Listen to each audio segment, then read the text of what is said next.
The Staten Island Peace Conference was a brief meeting held in the hope of bringing an end to the American Revolutionary War. The conference took place on September 11, 1776, at Billop Manor, the residence of Colonel Christopher Billop, on Staten Island, New York. The participants were the British Admiral Lord Richard Howe, members of the Second Continental Congress John Adams, Benjamin Franklin, and Edward Rutledge.Since Lord Howe's authority was, by design, extremely limited, the Congressional delegation was pessimistic about the meeting's outcome. The conference, held in the days after the British capture of Long Island, lasted just 3 hours and was a failure. The Americans insisted on recognition of the recently declared independence, and Howe's limited authority was inadequate to deal with the development. After the conference, the British continued the military campaign for control of New York City. Background: when British authorities were planning how to deal with the rebellious North American colonies in late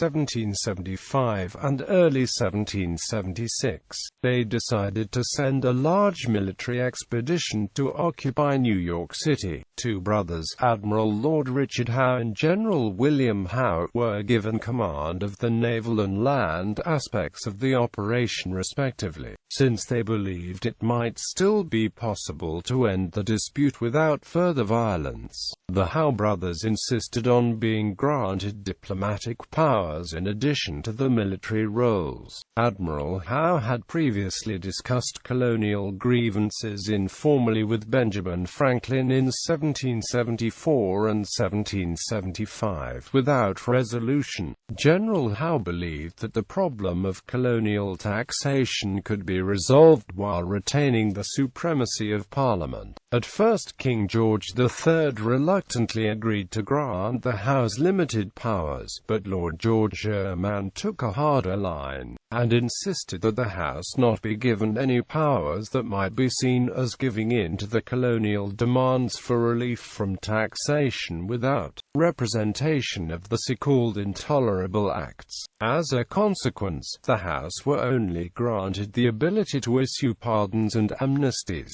but not to make any substantive concessions. The commissioners were also mandated to seek dissolution of the Continental Congress, re-establishment of the pre-war colonial assemblies, acceptance of the terms of Lord North's conciliatory resolution regarding self-taxation, and a promise of further discussion of colonial grievances. No concessions could be made unless hostilities were ended and colonial assemblies made specific admissions of parliamentary supremacy. After the fleet arrived in July 1776, Admiral Howe made several attempts to open communications with Continental Army General George Washington. Two attempts to deliver letters to Washington were rebuffed because Howe refused to recognize Washington's title. Washington did, however, agree to meet in person with one of Howe's adjutants, Colonel James Patterson. In the meeting on July 20, Washington learned that the Howe's diplomatic powers were essentially limited to the granting of pardons, to which he responded that the Americans had not committed any faults and thus did not need pardons. Lord Howe then sent a letter to Benjamin Franklin detailing a proposal for a truce and offers of pardons. After Franklin read the letter in Congress on July 30, he wrote back to the Admiral that directing pardons to be offered to the colonies, who of the very parties injured, can have no other effect than that of increasing our resentments. It is impossible we should think of submission to a government that has with the most wanton barbarity and cruelty burnt our defenseless town, excited the savages to massacre our peaceful farmers, and lure slaves to murder the masters, and is even now bringing foreign mercenaries to deluge our settlements with blood. Quote. He also pointed out to the Admiral that, "You once gave me expectations that reconciliation might take place." Howe was apparently somewhat taken aback by Franklin's forceful response. In the Battle of Long Island on August 27, 1776, British forces successfully occupied western Long Island. compelling Washington to withdraw his army to Manhattan. General Howe then paused to consolidate his gains, and the brothers decided to make a diplomatic overture. During the battle, they had captured several high-ranking Continental Army officers, including Major General John Sullivan. The Howes managed to convince Sullivan that a conference with members of the Continental Congress might yield fruit, and released him on parole to deliver a message to the Congress in Philadelphia, proposing an informal meeting to discuss ending the armed conflict between Britain and its rebellious colonies. After Sullivan's speech to Congress, John Adams cynically commented on this diplomatic attempt, calling Sullivan a decoy duck and accusing the British of sending Sullivan to seduce us into a renunciation of our independence. Others noted that it appeared to be an attempt to blame Congress for prolonging the war. The Congress did, however, agree to send 3 of its members, Adams, Benjamin Franklin and Edward Rutledge, to a conference with Lord Howe. They were instructed to ask a few questions and take answers, but he had no further authority. When Howe learned of the committee's limited authority, he briefly considered calling the meeting off, but decided to proceed after discussion with his brother.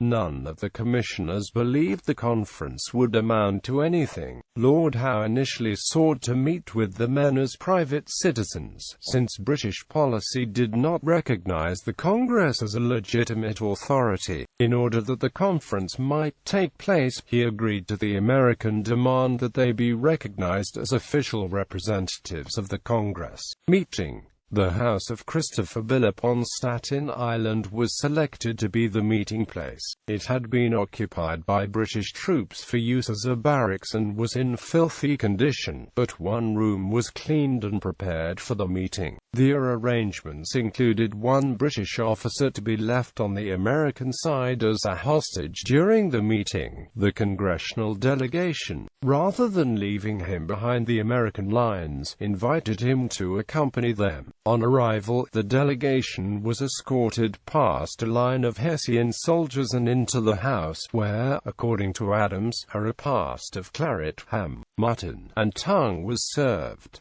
The meeting lasted 3 hours, and the two sides were unable to find any common ground. The Americans insisted that any negotiations required British recognition of the recently declared independence. Lord Howe stated he did not have the authority to meet that demand. When asked by Edward Rutledge whether he had the authority to repeal the Prohibitory Act as had been claimed by Sullivan, Howe demurred, claiming Sullivan was mistaken. Howe's authority included the ability to suspend its execution, provided the colonies agreed to make fixed contributions instead of the taxes Parliament had levied on them. None of this could be done unless the colonies first agreed to end hostilities.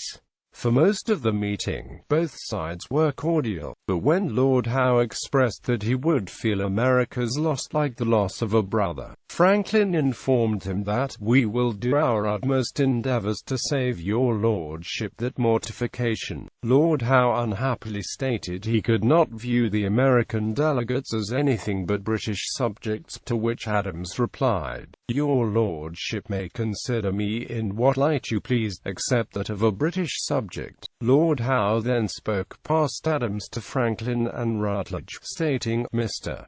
Adams appears to be a decided character. Effects." The congressman returned to Philadelphia and reported that Lord Howe has no propositions to make us, and that America is to expect nothing but total unconditional submission. John Adams learned many years later that his name was on a list of people specifically excluded from any pardon offers the House might make. Congress published the committee's report without comment, because Lord Howe did not also publish an account of the meeting. The meeting's outcome was perceived by many as a sign of British weakness. However, many loyalists and some British observers suspected the Congressional report misrepresented the meeting. One British commentator wrote of the meeting, "They met, they talked, they parted.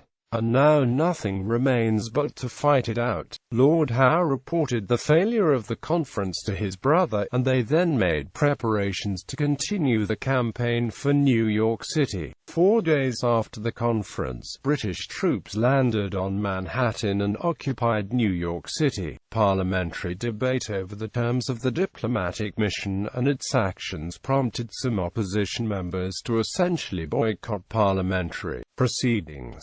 The next major peace effort occurred in 1778, when the British sent commissioners led by the Earl of Carlisle to occupied Philadelphia. They were authorized to treat with Congress as a body, and offered self-government that was roughly equivalent to Dominion status. This effort was undermined by the planned withdrawal of British troops from Philadelphia and by American demands that the commissioners were not authorized to grant. The house where the conference took place is now preserved as a museum within Conference House Park, a city park. It is a National Historic Landmark, and is listed on the National Register of Historic Places.